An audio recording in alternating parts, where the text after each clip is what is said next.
Bueno, dicen que las verdaderas parejas se ven en los divorcios y las verdaderas familias se ven en las herencias. ¿Qué pasa cuando esta persona fallece y hay que repartir los bienes? Temazo. Estamos con el licenciado Roberto Soto Jiménez. Bienvenido, licenciado. Muchas gracias por la invitación, un placer Licenciado, estar acá. ¿el testamento realmente es la última palabra o la última voluntad de esa persona que fallece? En principio sí, técnicamente estaría escrito en piedra. Yo también agregaría que a esa piedra se le puede todavía poner un asterisco que diga aplican restricciones, porque no necesariamente esa voluntad tiene que respetarse sí o sí.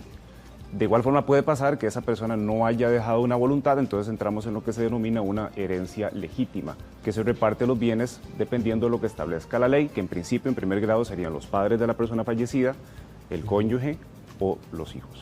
¿Cuáles son los objetos o bienes que se deben incluir en una herencia?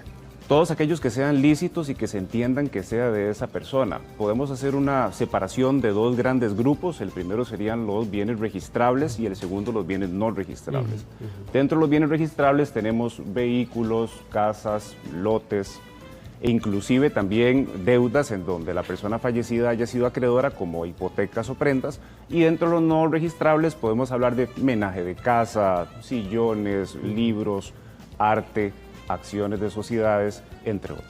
Licenciado, qué complicado, porque cuando se hace el testamento hay alguien que salta y dice, no, yo no estoy de acuerdo, pero saltó después del testamento. ¿Tiene derecho a reclamar algo que no está de acuerdo? Depende de lo que esté reclamando, y ahí es donde es importante estar actualizando los testamentos para que la persona, si adquirió otros bienes que no fueron incluidos en ese testamento, pues entonces establezca cómo va a ser la repartición. Si hay alguna persona que no está de acuerdo con eso, va a tener que pedir la anulación del testamento, hay unas reglas específicas y tendríamos que valorar. Imaginemos una persona que tiene 4 hijos y le deja en un testamento todo a una sola, al más chineado. Claro. Y los otros evidentemente van a reclamar, claro, correcto. Claro.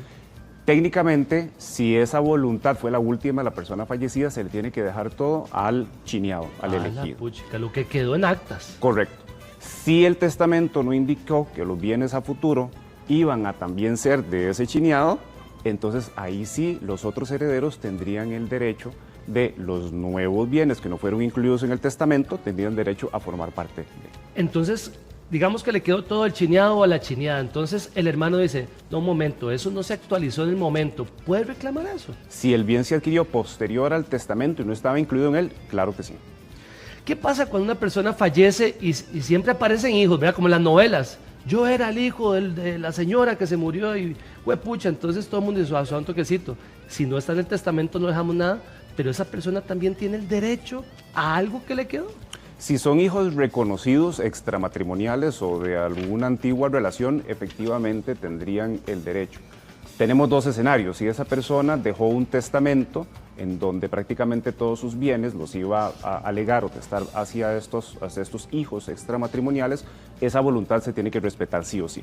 Si no hay testamento, entonces entramos dentro de la herencia legítima, donde esos hijos extramatrimoniales o de otra relación también entran a formar parte de los derechos del haber de esa persona fallecida. Licenciado, qué complicado esto, porque hay personas que usó el carro del papá toda la vida, el apartamento o la casa del papá, el papá falleció y él dice, no, un momento, esto yo lo usé toda la vida, esto es mío.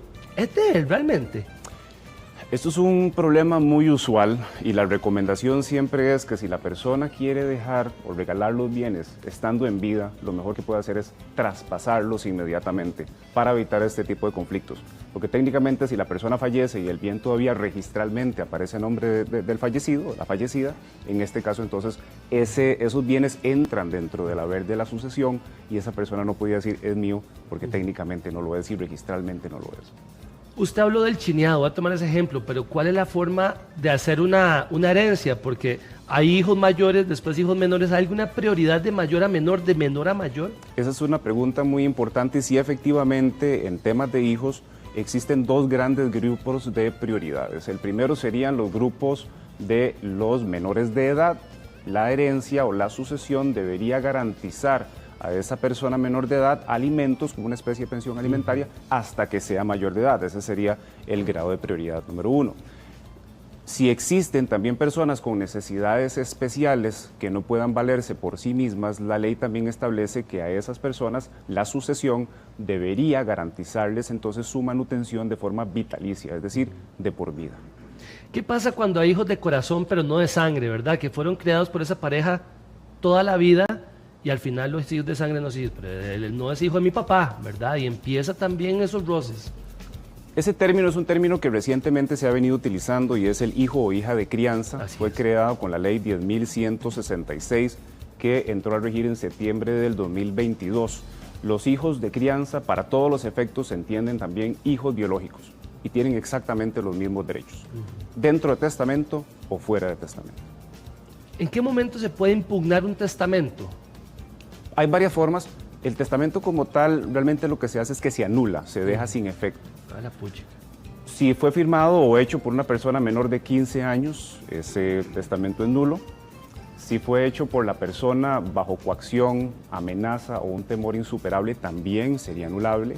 Si la persona en el momento en que lo hizo no estaba en el 100% de sus condiciones volitivas y cognitivas, es decir, estaba fuera de su juicio, ese testamento también podría anularse.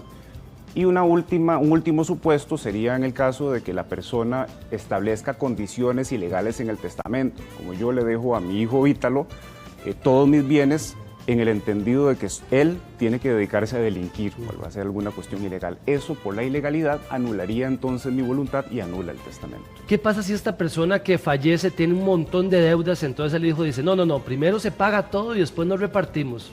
¿Se puede hacer eso? Lamentablemente tendría la razón, ¿verdad? Ni muertos nos escapamos de las deudas. Qué increíble. Entonces, increíblemente, aunque los herederos no podrían de su propio peculio pues cubrir esas deudas porque no tienen la obligación de, sí la herencia entraría a primero ir cancelando esas deudas. Existen algunas deudas que se llaman créditos privilegiados que son las que habría que ir cancelando de primero. Hipotecas, prendas, créditos de extremos laborales, de alguna relación laboral que haya tenido la persona fallecida en caso que haya sido patrón.